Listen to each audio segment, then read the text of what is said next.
ഇന്നത്തെ വീഡിയോയിൽ വളരെ എളുപ്പത്തിൽ തയ്യാറാക്കാൻ പറ്റിയ ഒരു കിടിലൻ പാൽപ്പായസമാണ് തയ്യാറാക്കുന്നത്.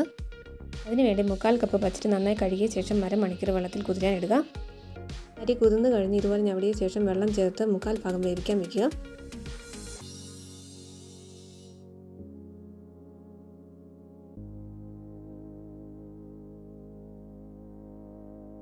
അപ്പോൾ ഇത് അരി വെന്തിട്ടുണ്ട്. ഇനി ഇതിലേക്ക് 2.5 കപ്പ് ചൂടുപാലും ആവശ്യത്തിന് പഞ്ചസാരയും ചേർത്ത് കൊടുക്കാം. നന്നായിട്ടൊന്ന് മിക്സ് ചെയ്ത് കൊടുക്കുക.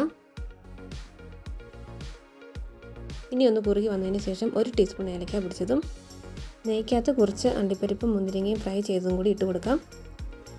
ഇനി എല്ലാം കൂടി നന്നായിട്ടൊന്ന് മിക്സ് ചെയ്തെടുക്കാം. അപ്പോൾ നമ്മുടെ പാൽപ്പായസം ഇവിടെ റെഡി ആയിട്ടുണ്ട്. വളരെ പെട്ടെന്ന് ഉണ്ടാക്കാൻ പറ്റിയ ഒരു പാൽപ്പായസത്തിൻ്റെ റെസിപ്പിയാണിത്. എല്ലാവരും ഇതുപോലെ ഒന്ന് ട്രൈ ചെയ്ത് നോക്കണേ. വീഡിയോ ഇഷ്ടപ്പെട്ടാൽ ഒന്ന് സപ്പോർട്ട് ചെയ്തേക്കണേ.